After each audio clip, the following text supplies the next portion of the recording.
Que devrais-je faire? Je me pose cette question depuis plusieurs mois maintenant et j'ai besoin de quelques retours. Pour résumer, j'ai eu une liaison physique et émotionnelle qui s'est terminée il y a 8 mois, le jour J. Mon mari et moi sommes ensemble depuis 25 ans et il n'y a jamais eu d'infidélité de part et d'autre. Signe d'avancée? J'ai montré beaucoup de remords pour mes actions et j'ai renoncé à toute liberté, mot de passe, etc. Je pensais que cela serait suffisant pour qu'il me fasse à nouveau confiance, mais je me sens toujours coupable quand je quitte la maison pour voir des amis ou faire les courses. Cela semble déclencher ses soupçons sur mes activités. Je sais qu'il a du mal à passer outre le fait que j'ai été infidèle, car il était mon seul et unique. Cela semble le bloquer d'une certaine mesure. Alors, que puis-je faire d'autre pour aider notre mariage à se rétablir? Je veux vraiment me sentir émotionnellement connectée à lui, mais il semble que nous nous retenons tous les deux à cause de nos peurs. Le seul domaine qui s'est considérablement amélioré est notre intimité physique. La phase de bonding hystérique est passée, mais il s'agit plus de satisfaire nos besoins que d'être romantique. Je suis consciente de ces déclencheurs car je mentais souvent sur mes déplacements, donc je sais que je dois travailler sur le fait de le rassurer et d'être transparente sur mes allées et venues. Il veut aussi que je sorte et que je m'amuse. Nous avons essayé la thérapie de couple, mais il s'est emporté contre moi pendant les séances et le thérapeute a pris mon parti, ce qui n'était pas utile. L'autre thérapeute s'est concentré sur la possibilité que mon mari ait un TDAH, mais nous avons arrêté d'y aller. Récemment, j'ai suggéré que nous nous concentrions sur nos besoins plutôt que sur l'affaire, car nous en avons beaucoup parlé. Cependant, mon mari ne veut plus aller en thérapie maintenant, car il a l'impression qu'il doit tout réparer, puisqu'il a tout gâché. Je sais que nous devons passer plus de temps ensemble, mais nous sommes tellement occupés avec nos 2 jeunes enfants et notre enfant adulte que nous oublions de prendre soin de nous. Je comprends que notre intimité physique ait changé et que notre lien émotionnel ne soit plus le même qu'avant. C'est pas mauvais, semble différent. Le fait d'être dans la quarantaine et d'avoir eu un autre amant a éveillé quelque chose en moi que j'explore, mais c'est un sujet pour une autre fois. En ce qui concerne notre relation, elle n'a pas été négative. Mon mari n'a jamais mentionné le fait que l'autre homme était un nuage qui planait au-dessus de notre chambre. Il apprécie la nouvelle moi, mais je sais que j'ai été égoïste. Je suis tout à fait d'accord avec ça. Je n'ai pas réfléchi à ce que je devais faire pour qu'il se sente en sécurité et aimé dans notre relation. J'ai essayé de passer rapidement à autre chose après l'affaire, mais je réalise que je dois ralentir et aborder les problèmes qui surgissent et les déclencheurs qui peuvent survenir. Mon mari me manque dans sa version d'avant. Je veux le voir sourire et rire et être un super papa sans avoir à s'inquiéter de devoir passer tout son temps avec moi pour répondre à mes besoins. Ça a du sens. La communication n'a jamais été un problème dans notre mariage, sauf pendant les 8 mois précédant mon affaire. Malheureusement, nous sommes tous les 2 travailleurs sociaux. Et nous avions l'habitude de vraiment parler de ce dont nous avions besoin l'un de l'autre. Alors que s'est-il passé? Eh bien, évidemment, c'était mes problèmes, une crise de la quarantaine. J'étais malheureuse dans mon travail, je voulais plus pour moi et ma famille. J'ai eu 2 jeunes enfants plus tard dans la vie et je me sentais parfois dépassée par ce que cela impliquait. C'est quelque chose sur lequel je travaille actuellement, bien que je devrais retourner en thérapie. Chaque fois que j'y vais, les mêmes problèmes reviennent concernant mes parents en ce qui concerne le handicap physique de ma mère. Ensuite, il y a des problèmes liés au divorce de mon père avec ma mère alors qu'elle était enceinte de ma sœur. Beaucoup de choses. Mais je pense vraiment avoir traité ces problèmes et la véritable cause de mon aventure était en moi et mon manque d'épanouissement personnel. Mais qui sait, désolé de m'étendre. Sur une bonne note, mon mari et moi avons un rendez-vous ce soir, quelque chose que nous faisions souvent quand nous étions en couple, prendre quelques verres et jouer quelques parties de billard. Espérons que je le batte ce soir, nous sommes assez compétitifs. Sans aucun doute, il y a d'autres problèmes qui ont conduit à l'aventure. Il y avait aussi l'aspect de quelqu'un d'autre qui me désirait et me donnait les compliments dont j'avais tellement besoin à ce moment-là. Je ne voulais pas les entendre seulement de mon mari et c'était pas suffisant. Je sais que ça va être un chemin difficile et long pour nous. Au début, oui, je voulais juste que ça disparaisse. Je balayais tout sous le tapis. Mais je sais maintenant que je ne peux pas faire ça. Et le vrai travail commence ici. Les conséquences semblent être bien pires que le jour J. Je ne comprends pas complètement la douleur de mon mari, mais je vois comment ça l'a affecté personnellement et professionnellement. Parfois, elle pouvait prendre une baguette magique et faire disparaître sa douleur. Je veux que notre mariage de 25 ans fonctionne et je réalise que je dois lui montrer mon remords à travers des actions, comme cela a été dit maintes et maintes fois sur le forum. Je dois lui montrer qu'un jour, il pourra me faire confiance et ne pas être dégoûté par mon comportement. Il était autrefois totalement dévoué et j'ai détruit cela. Je dois vivre avec ça pour le reste de ma vie. Pourquoi? Une satisfaction personnelle? Évidemment pas. Je crois que je ne me mettrai jamais dans une situation où je deviendrai si vulnérable que je me lancerai dans une aventure à nouveau. Peut-être que je me trompe, mais je pense que je peux me protéger moi-même et mon mariage en reconnaissant les signes avant-coureurs en moi et en traitant ces problèmes et en les partageant avec mon mari. Je suppose que ce que je voulais dire, c'est que le lien dans notre mariage s'est amélioré à 100%. Et en disant cela, j'ai senti que nous avions avancé dans ce domaine. Et j'ai tort. Est-ce un compromis? Je peux pas voir les choses de cette façon. C'est une pensée assez égoïste en fait. Mon mari a découvert l'aventure à travers mes emails avec l'autre homme. Il avait toujours accès à tout ce que j'avais. Je laissais toujours mon téléphone par traîner. Il avait une confiance aveugle en moi. S'il avait seulement regardé mon téléphone, il aurait tout vu devant lui. C'était avec l'une des personnes qui rénovait notre maison. Bien que je prenne entièrement la responsabilité d'avoir dit oui, il m'a poursuivi avec toutes les phrases célèbres. Tout ce que je voulais entendre à l'époque. Comme mon mari le souligne, j'étais encore, jusqu'à un certain point, très naïve. Ça le rendait fou que je ne vois jamais une mauvaise situation venir, ou que les gens me manipulaient.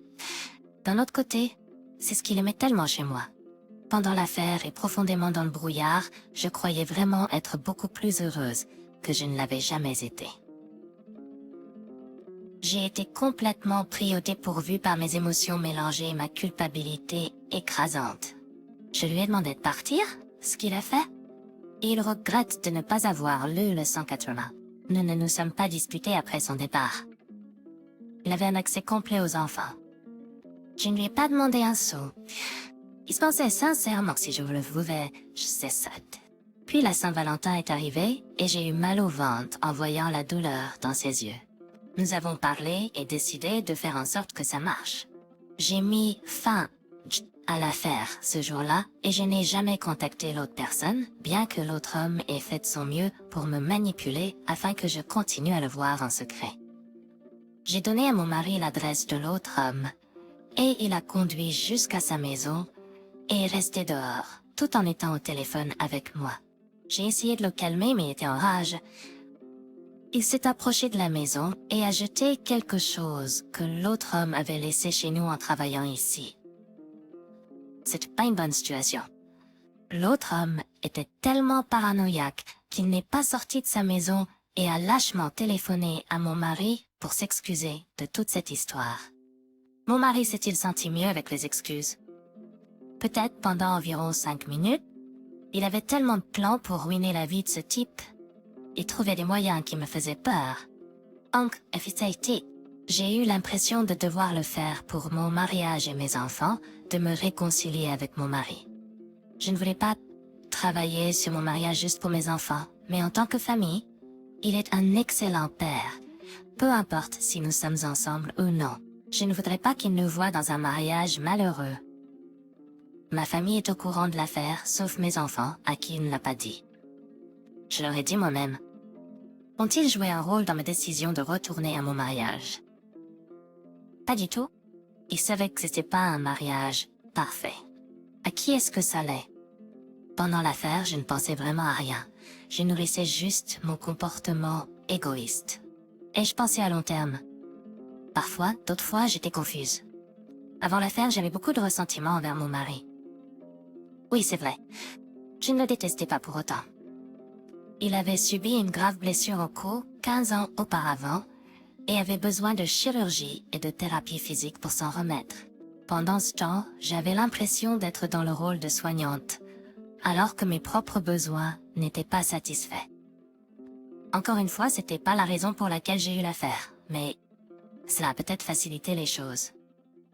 Chose amusante, quand nous nous sommes mis ensemble, il n'y a pas eu de lien hystérique au départ. Je pense que dans les premières semaines, il avait tellement de rage et de douleur qu'il n'avait pas l'air de ressentir ce besoin de se lier. Après plusieurs semaines, lorsque la rage s'est dissipée, il a ressenti le lien hystérique. Nous savions tous les deux ce que c'était, car nous avions déjà fait des recherches. Je pense que tu as raison, ça ne durera pas. Mais, en connaissant cet élément dans notre rétablissement, nous pouvons l'identifier si et quand cela devient un problème et avoir une vie de lien saine. Notre fils aîné, qui a 21 ans, est venu me voir un matin en pleurs et dévasté d'apprendre que sa petite amie, depuis 2 ans, l'avait trompé. Ressenti sa douleur et cela m'a brisé le cœur de savoir que je ne pouvais pas être proche d'une telle peine. D'ailleurs, je ne lui ai pas non plus conseillé de mettre fin à la relation, mais je lui ai demandé ce qu'il voulait faire et l'ai aidé à réfléchir s'il valait la peine de sauver la relation. Quand il a décidé de mettre fin à la suite et son choix, c'était choix.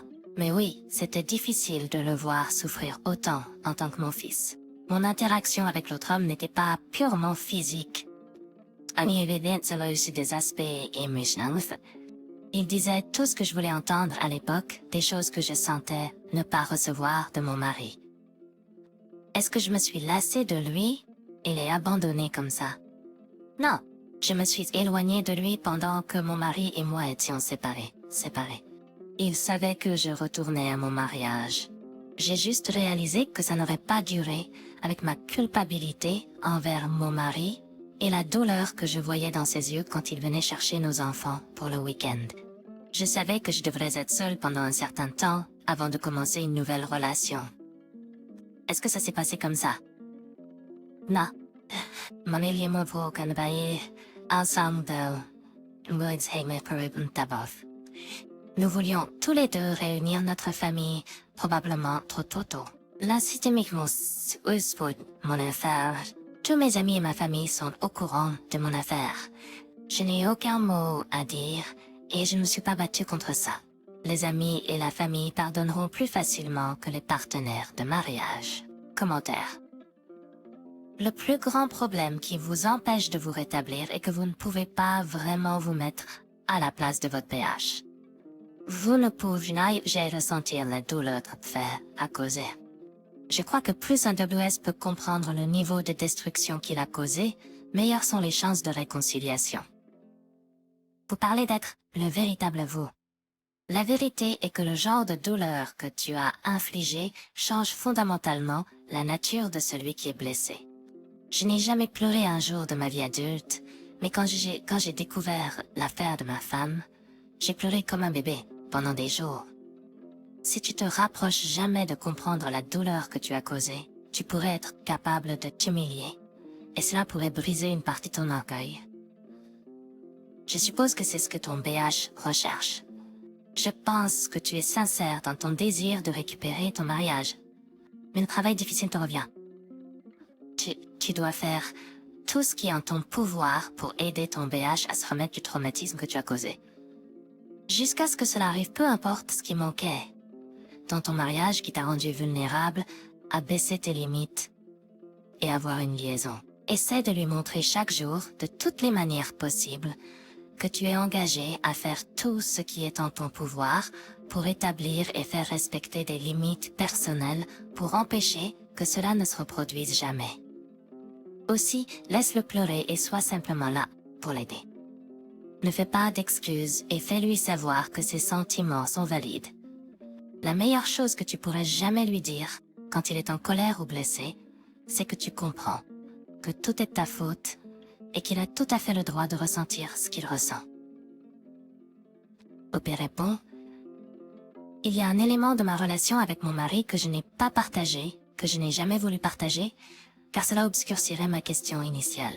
Mais j'ai eu un déclencheur aujourd'hui, et j'ai pensé que je devrais avouer ce détail.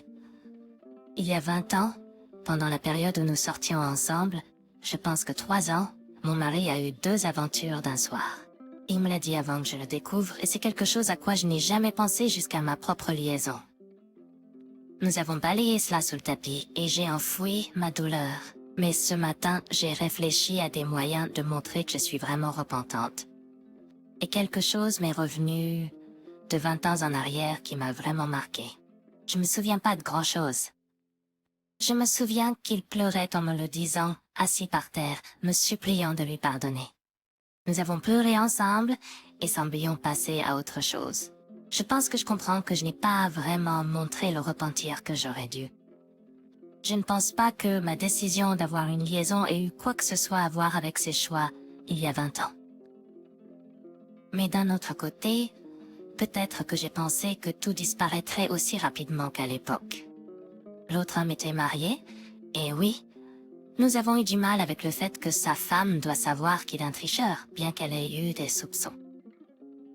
Je suppose que j'ai hésité parce que je suis lâche et que je ne veux pas subir les conséquences. Mon mari est à fond sur moi pour me montrer à sa porte et faire savoir à sa femme à quel point son mari est un salaud. Environ 1 mois plus tard, j'ai l'impression que le camion du karma m'a heurté. Eh bien, je suppose que c'est le cas pour moi. Mon mari est un homme formidable, d'avoir supporté toutes les bêtises que je lui ai jetées pendant ma liaison il y a 9 mois. J'ai récemment découvert que ma fille de 6 ans a beaucoup de difficultés sur le plan académique. Elle semble avoir des problèmes de concentration en classe et son bulletin était moyen, avec beaucoup d'améliorations nécessaires. J'ai l'impression que c'est de ma faute si cela lui arrive. Si je ne avais pas commis d'erreur à passer, cela ne se serait produit. Si seulement j'avais été une meilleure mère et épouse. Ce qui est encore pire, c'est que je n'ai que peu ou pas de contrôle, tout comme mon mari n'en avait aucun pendant ma liaison. Cela craint vraiment. Quoi qu'il en soit, j'avais juste besoin d'un endroit pour mettre cela. Le karma à son meilleur. Nous ne savons pas exactement quel est le problème. J'ai donné la permission à l'enseignante de la faire tester pour pouvoir l'aider. Au mieux. J'ai également engagé un tuteur pour l'aider avec les bases. Si elle ne comprend pas les bases, elle ne fera que prendre du retard. Je pense vraiment que l'affaire a contribué à ses difficultés. Oui, je suis une bonne mère, mais non, je n'étais pas au meilleur de ma forme pendant l'affaire. Et même pendant notre réconciliation, je sais que j'ai négligé ses besoins, parce que j'étais tellement perturbée.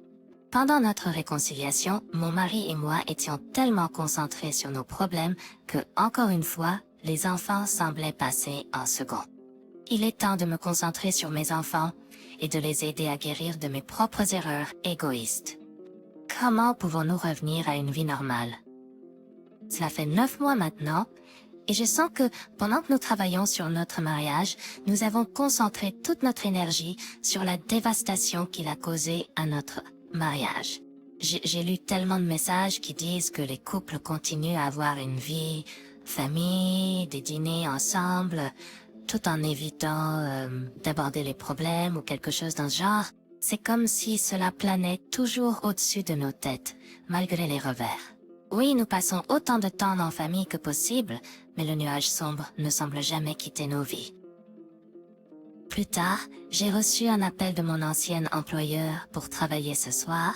Pour ceux d'entre vous qui ne le savent pas, j'ai trompé mon mari et j'envoyais des messages pendant que je travaillais de nuit avec des clients endormis. J'ai également menti en disant que j'allais travailler et j'ai rencontré un autre homme. Mon mari le sait, bien sûr. C'est un déclencheur pour mon mari et nous avons parlé avant les vacances et nous avons tous les deux décidé que ce serait bien pour moi de prendre quelques shifts de temps en temps, étant donné que nous avons besoin d'argent. Donc ils ont appelé ce matin et mon mari a pris l'appel, ce qui est bien car il sait que c'est légitime. Comme j'avais menti à 2 reprises en disant que j'allais travailler et que j'avais rencontré un autre homme pendant l'affaire, il ne voulait pas mettre un GPS dans ma voiture et a justifié cela en disant que si je voulais tromper à nouveau, je trouverais un moyen de le faire de toute façon. Mais je pense qu'il commence aussi à me faire confiance. Je suppose que ce que je n'attendais pas, c'est que je serais moi-même déclenchée. Juste entrer dans le bâtiment me rend nerveuse, comme si toute cette merde allait revenir. J'ai totalement oublié l'autre homme. C'est pas une question de lui manquer, etc. Juste les mensonges, la tromperie, le gaslighting et le fait de rejeter la faute que j'ai fait pendant cette période me rappellent à quel point j'ai été un déchet pour mon mari. Mon mari dit que c'est peut-être un peu de stress post-traumatique, et je commence à penser qu'il a raison. Quoi qu'il en soit, c'est là où j'en suis aujourd'hui. Pour moi, c'est pas une question de tentation. J'en ai brièvement parlé avec une amie à moi. Elle a dit la même chose. J'ai de la volonté. Je ne suis pas une femme faible. À la recherche de mecs aléatoires. Je ne veux pas paraître méchante, mais je suis un peu sensible à ce mot. C'est l'impression n'a pas le contrôle sur moi-même. Je suis un livre ouvert maintenant, pas de secret. Toute une question de limite que je dois établir pour moi-même. Et je suis assez claire à ce sujet, même si j'ai encore du travail à faire dans ce domaine. Mon plus grand problème avec le sexe opposé est que j'ai du mal à distinguer entre les interactions amicales et la drague. Mon mari a toujours dû me le faire remarquer. Je suis naturellement extravertie et amicale, donc je crains que mon comportement puisse être mal interprété. Peut-être suis-je naïve, mais je n'ai jamais eu beaucoup de petits amis avant mon mari, et je n'ai jamais été dans une relation sérieuse. Quand mon mari et moi nous sommes rencontrés, je n'aurais jamais imaginé que notre mariage deviendrait ce qu'il est maintenant. Ce n'était jamais parfait, car nous sommes très différents à bien des égards. J'ai tendance à prendre les choses avec calme, ce qui peut rendre mon mari fou, tandis qu'il a tendance à trop analyser les choses. Mais notre attraction initiale il y a 25 ans était due à nos différences, et avec le temps, nous semblions nous compléter. Cependant, au fil des ans, nous nous sommes éloignés. Je dirais qu'environ 8 mois avant mon aventure était au plus bas. Quand nous avons eu nos 2 enfants plus jeunes, les choses ont seulement empiré. Nous étions plus âgés et nous n'avions pas anticipé à quel point ils demanderaient d'énergie. Le point le plus bas a été quand nous avons arrêté de dormir ensemble des mois avant mon aventure. Et j'avais 43 ans, mon plus jeune enfant avait 23 ans, et aucun désir d'intimité. J'ai ignoré ce problème, tandis que mon mari continuait à le pousser, et cela ne nous a que plus éloignés. J'ai été traumatisée par une césarienne difficile, et une infirmière de venir chez nous tous les jours pour traiter ma plaie ouverte, pendant que mon mari était au travail. Je lui en ai voulu d'avoir choisi de continuer à travailler pendant que j'étais seule avec un bébé et un enfant de 2 ans. Avec le recul, je réalise qu'après avoir été sans emploi pendant des années en raison d'une blessure au cou, il sentait que travailler était le seul moyen pour lui de se sentir bien dans sa peau et de subvenir aux besoins de notre famille. Je comprends cela maintenant. À l'époque, je pensais qu'il ne se souciait pas de moi du tout. Je n'ai jamais pensé que quelque chose changerait et nous avons même fait de la thérapie de couple, mais cela s'est transformé en un jeu de reproches, alors nous avons abandonné. C'était une période terrible. Puis mon aventure est arrivée. Ce qui m'a le plus surpris, c'est que je n'ai jamais pensé que je serais à nouveau heureuse dans mon mariage. Même après avoir décidé de nous réconcilier, je pensais que mon mari me ressentirait et continuerait à me montrer sa haine. J'avais l'impression que notre mariage était condamné. Mais j'ai trouvé un site web qui m'a aidé à gérer mes sentiments obsessionnels pour l'autre homme. Ça m'a utile à cet égard. Et quand j'ai trouvé ce forum, j'ai passé beaucoup de temps à lire avant de trouver le courage de le poster. Je suis tellement contente de l'avoir fait. J'ai commencé à me sentir pleine d'espoir et j'ai abandonné mes justifications, mon déni et ma pensée égoïste. J'ai commencé à voir les choses du point de vue de mon mari et cela a tout changé. J'ai commencé à ressentir l'amour que j'avais autrefois pour lui, quelque chose que je pensais impossible. Je peux honnêtement dire que je suis à nouveau heureuse dans mon mariage. Même si certains jours sont difficiles, nous sommes toujours capables de rire et de nous amuser, ce qui est crucial dans n'importe quel mariage. Je sais que je peux sembler un peu confuse, mais mes émotions peuvent l'être aussi. Je pense que le prochain défi que nous devons surmonter est la façon dont nous gérons les conflits. Mon mari a tendance à me blâmer pour les choses qui tournent mal, tandis que j'ai tendance à éviter les conflits et à espérer qu'ils se résoudront d'eux-mêmes. Nous sommes tous les deux d'accord pour dire que l'un des problèmes dans notre mariage est que je n'avais que 18 ans quand nous nous sommes rencontrés et je n'avais aucune relation sérieuse avant lui. J'étais une fille très naïve et timide. J'ai surmonté ma timidité. Et j'ai essentiellement grandi. Il a finalement admis qu'il me voit encore parfois comme la fille timide et douce que j'étais autrefois, et donc me traite en conséquence. Je pense que c'est difficile pour lui de voir que je suis maintenant une personne confiante et extravertie, et au fond de lui, il souhaite que je sois toujours cette personne, et c'est l'une des raisons pour lesquelles l'affaire l'a tant blessé. Il ne pouvait tout simplement pas croire que cette petite fille timide et douce puisse faire cela, ajouté au niveau de tromperie impliquée, et quand je continuais à lui mentir, il ne pouvait pas comprendre ce qui m'était arrivé. Je ne lui mens plus, ce qui est un plus étrange, c'est que je peux même pas le faire. Je me sentirais tellement coupable. C'est un déclencheur pour moi maintenant, et y a rien à mentir. Tout à mon sujet est maintenant à découvert. Je suis honnête à propos de mes sentiments. Complètement. Il a dit quelque chose d'intéressant hier soir. Il a dit que l'affaire n'a pas rendu notre mariage meilleur. Mais le fait que nous communiquons plus l'a fait. La semaine dernière a probablement été la semaine la plus difficile depuis le jour J. Mon mari était déclenché horriblement. Nous ne sommes pas sûrs de ce qui a exactement déclenché cela. Il dit que je m'éloignais, ce qui, pour être vrai, je sais qu'il est toujours insécurisé à cause de mon affaire. Je ne m'énerve pas s'il m'appelle 10 fois pendant la journée ou m'envoie des textos sans fin, et s'inquiète si je ne réponds pas tout de suite. Mais il ressent un peu de frustration, je pense. Cela peut être étouffant parfois, et j'ai juste besoin de temps pour moi. Il a peur de me laisser seule, à cause de sa propre peur de ce qui pourrait arriver. Il a ce besoin de rentrer dans ma tête et de savoir ce que je pense. Cela se produit surtout lorsque les déclencheurs sont pleine force. Donc il sent que je m'éloigne de lui, et il en vient immédiatement à la conclusion que je dois être en contact avec un autre homme, et que je prévois de déménager avec lui, puisque sa femme, apparemment, va le mettre à la porte ce mois-ci. Sachant que c'est un déclencheur pour lui, tout le mois c'est un enfer pour lui. Je pense que peu importe ce que je lui dis, il ne peut pas se calmer et penser rationnellement. Je comprends ses craintes, et j'essaie de le rassurer. Il a écouté chaque mot que j'ai dit et a ensuite choisi certains éléments qu'il jugeait douteux. Il a ensuite fouillé mon téléphone, a demandé si j'avais supprimé des messages, ce que je n'ai pas fait. Je ne supprime que lorsque mon téléphone est plein, et il est à peu près la seule personne avec qui je texte.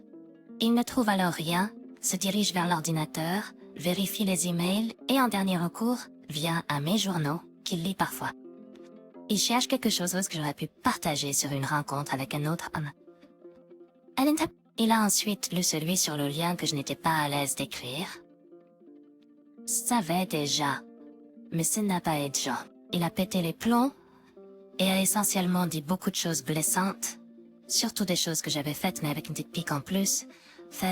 Pendant tout ce temps, j'essaie d'être patiente et d'écouter, sachant qu'il était déclenché, sachant que cela ne durerait pas. Ouais, tout a atteint son paroxysme cette nuit-là, quand il a dit qu'il avait appelé pour un appartement. J'ai été choquée, et je lui ai demandé si c'était ce qu'il voulait, que nous sommes arrivés si loin, et maintenant abandonnés. Nous avons parlé, et je lui ai dit que je ne voulais pas qu'il parte, je l'aimais, et je lui ai rappelé que je suis désolée pour ce que j'ai fait, que cela ne se reproduira plus, et que cela me rendait malade de le voir dans cet état. Il a finalement craqué et pleuré, et nous avons tous les deux pleuré. Nous avons beaucoup parlé, et dimanche était bien meilleur. Je n'ai pas peur de le contrarier, J'ai même perdu mon sang-froid sur le plateau et j'ai juste crié « Laisse-moi tranquille, c'est dur pourtant. Je lui dirai exactement où je vais. » Répondre que je n'ai pas à entrer dans les détails comme ça. Mais parfois il en a besoin. Je peux pas gagner. Je ne me sens pas obligée de coucher avec lui. Je veux me sentir proche de lui. D'un autre côté, je me sens coupable si je le rejette. J'ai l'impression de l'avoir rejeté tellement pendant l'affaire. Et avec son déménagement, il y a eu des moments où je n'étais pas d'humeur et je l'ai dit d'une manière qui ne ferait pas se sentir indésirable. Tu sais que ce sentiment d'être rejeté est blessant. Des commentaires? Voici comment je vois les choses. Et je ne veux pas paraître trop dur. Mais d'abord, votre mari ne pourra jamais surmonter cela tant qu'il ne sera pas prêt. Il peut parler à son conseiller tous les jours de tout ce qui déclenche ses émotions, mais tant qu'il ne pourra pas pardonner, sans oublier, la cause de l'infidélité doit toujours être rappelée pour ne pas retourner à l'endroit qui a conduit à l'événement. S'il est prêt à laisser les choses aller et à avancer, cela ne fonctionnera jamais avec vous deux toujours ensemble. Je ne dis pas cela comme une excuse, mais j'ai été là et j'essaie toujours de me remettre. Nous sommes à 16 mois du jour J. Et il y a des jours où mon mari qui a eu l'affaire peut faire tout ce que je demande et tout ce qu'il devrait faire, mais je suis toujours submergée et j'ai des pensées et des sentiments aléatoires. Parfois, ça prend même quelques jours pour que je m'en remette. Cependant, voici où je pense que certaines choses doivent être prises en considération. Juste parce que vous avez traité vos problèmes et semblez bien avec ce que vous avez fait, ne signifie pas qu'il l'est.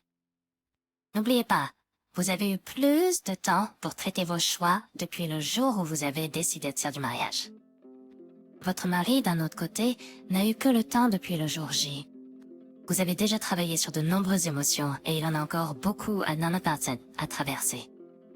Les choses s'amélioreront, soit, et vous deux finirez dans un mariage heureux, soit, et cela peut être difficile à gérer, il ne pourra peut-être pas vous pardonner pour ce qui s'est passé et vous deux pourriez prendre des chemins différents. Tout cela repose sur vos épaules. Mais le seul choix qu'il n'a pas fait et sur lequel il n'avait aucun contrôle était d'avoir sa femme qui sortait du mariage. Parfois, des mesures très drastiques doivent être prises et si votre affaire s'est réellement produite dans la maison que vous partagez, il pourrait être logique de quitter la maison. Ce ne sera pas une décision rapide, mais prendre les mesures pour que cela se produise peut être nécessaire. Et sachez simplement que vous pouvez faire tout ce dont il a besoin et tout ce qu'il vous demande de faire. Mais il y aura des jours, parfois plusieurs d'affilée, où ces émotions seront incontrôlables et vous devrez simplement l'aimer à travers elles. Lope répond, je ne vais pas bien avec ce que j'ai fait. J'entends vite si un déni au du pétanelé à sympa. Tu peux être sur un couche à dire cosy. Je suis rongé par la culpabilité et honteux de ce que j'ai fait. Il y a des bons jours et des mauvais jours, comme vous le dites. Et je suis d'accord. Ouais, je sais pas sur quoi sont les bonnes choses. Cependant, je pense que je suis en train de craquer. Comme si tout me tombait dessus maintenant. J'ai tendance à refouler mes émotions. Je ne dérangeais personne. C'est un gros problème et puis tout explose et je finis par craquer. Les derniers jours ont été difficiles pour mon mari et je suis malade. Qu'il s'inquiète pour moi comme ça. Il est anxieux et m'appelle toutes les demi-heures, inquiet que je fasse quelque chose. Je continue de le rassurer en lui disant que non, que les choses ont juste pris du temps à s'enfoncer et que la douleur de ce qui nous est arrivé nous submerge parfois. Nous sommes tous les deux des personnes très sensibles et nous savons tous les deux quand il nous n'est pas heureux et pas nous le ressentons non seulement, mais nous y réagissons. Hier soir, je suis sortie prendre un café avec une amie. Et en chemin, je me suis désorientée juste pour une minute et je me suis perdue. C'est juste cette sensation étrange que j'ai. Une minute, je me sens vide. La suivante, je fonds en larmes. L'autre chose, c'est que j'ai commencé un traitement pour arrêter de fumer la semaine dernière et je me demande si je ressens les effets secondaires. Un autre homme a appelé il y a des semaines. Il a dit que sa femme allait le jeter après Noël. Il a également dit qu'il allait prendre un appartement en janvier. Donc oui, ça inquiète mon mari. Il croit toujours dans une certaine mesure que je vais revenir vers lui, même s'il dit que c'est seulement 10%. C'est suffisant pour le déclencher, cependant. Nous devons également aller au tribunal à un moment donné dans le futur et le poursuivre pour le travail qu'il n'a jamais terminé dans notre sous-sol. Mon mari a peur qu'il puisse lui faire du mal. Mon mari ira au tribunal et enverra une lettre recommandée indiquant ce qui va se passer et qu'il ne doit avoir aucun contact avec moi, seulement mon mari. Il n'a jamais répondu pour prendre des dispositions de paiement. J'ai payé quelqu'un pour finir une partie du travail, il sera témoin, en avant toute. Il m'a dit que parfois il se met en colère parce qu'il veut que je ressente sa douleur, mais aussi qu'il veut s'assurer que je n'oublierai pas pour ne pas le tromper à nouveau. Je suppose que ça a du sens. Je lui ai dit que à cause des conséquences, je ne referai jamais ça, et je le pense. Ah, lequel fait finir. Et oui, il y aura toujours des rappels de ce qui s'est passé. C'est le fait de les surmonter, sur lesquels nous devons nous concentrer. J'essaie vraiment, je ne lui cache rien. Il lit même mes publications et quelques personnes avec qui je discute après, tout est là pour qu'il le voie. Mais tellement avant. Il me protégeait de toute forme de doute que je recevais et soutenait chaque choix que j'ai fait au cours des 25 dernières années. Et pour tout abandonner, pour un idiot, il ne peut pas comprendre.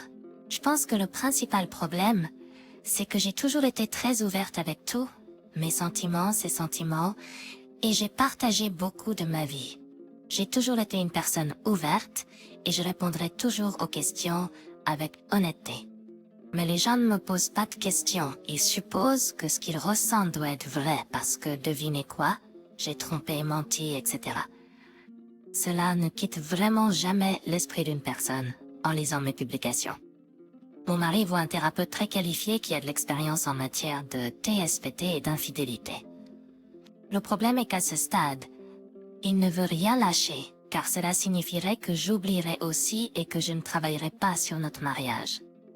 Cela signifie également que s'il commence le processus de passer à autre chose, cela permet à son cœur de s'ouvrir et d'être libre d'être blessé à nouveau. Mise à jour, mon info est terminée. Apparemment, l'infidélité est un point de rupture pour mon mari. Mon mari est allé chez sa sœur hier et est rentré 4 heures du matin. C'est la première fois qu'il part aussi volontiers, prêt à passer à autre chose s'il le faut. Je n'ai pas supplié ou plaidé pour qu'il reste. J'étais insensible à cela, vraiment. Après que les enfants soient allés au lit, c'est là que j'ai ressenti. Est-ce vraiment la fin de 25 ans? J'ai essayé de dormir dans le lit mais je n'ai pas pu. Alors, je me suis allongée sur le canapé dans le noir, en pensant à ce que je lui ai fait subir au cours de la dernière année. Je regardais l'heure comme demandant quand il allait rentrer à la maison. Il me manquait vraiment juste, sa présence dans la maison est un réconfort pour moi. C'est comme quand il m'a emmené à mon premier concert, Billy Idol. Nous avions des places pourries. Et il m'a dit, prends ma main, nous allons au premier rang, pour que tu puisses le voir de près. J'avais peur, mais quand il a pris ma main, je me suis sentie en sécurité. Je faisais confiance à sa parole. J'étais tellement amoureuse de lui. Je me souviens avoir travaillé dans un camp d'été et avoir dû être séparée de lui pendant 2 mois. Je me souviens avoir trouvé la plus grande feuille de papier d'art que je pouvais trouver et l'avoir remplie de « je te manque » et avoir partagé chaque détail de mes journées loin de lui. Je pense que je lui ai envoyé des lettres presque tous les jours et puis il a conduit 9 heures pour passer une journée avec moi. Il manquait aussi. Je l'ai fait entrer en douce dans ma cabine, c'était pas de peine. Je m'en fichais si je me faisais prendre. Ni à Tisni, à Tisktit. Nous n'avions même pas été complètement intimes à ce moment-là. Quand nous avions nos disputes, c'était tout aussi intense. Nous nous crions dessus, et nous disions des choses horribles l'un à l'autre. Nous nous sommes séparés pendant quelques jours quand nous sortions ensemble. Il était dévasté. Je ne prenais pas ses appels à les appels et refusais de lui parler. Je suis restée à la maison, mais têtue comme un âne. J'ai même oublié de quoi était la dispute. Sa mère m'a finalement appelé et m'a supplié de venir le voir. Elle était presque en larmes. Elle m'a dit qu'elle est inquiète pour son fils et qu'elle ne l'avait jamais vu comme ça. Il buvait beaucoup et s'isolait dans sa chambre. Mon cœur était pris. Je pensais qu'il allait se faire du mal. J'ai supplié ma mère pour la voiture. J'avais pas de permis et je suis allée chez lui en voiture. Ce que j'ai vu, je le vois encore aujourd'hui, et comment j'ai pu oublier ça pendant mon aventure, je ne le saurais jamais.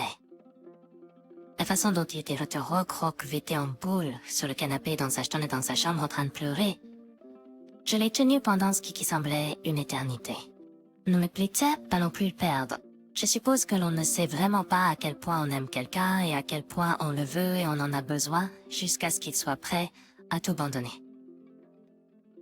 Même enfant, j'ai réalisé à ce moment-là qu'à cause de mes actions et du niveau de cruauté que je lui ai infligé, il était prêt à dire au revoir.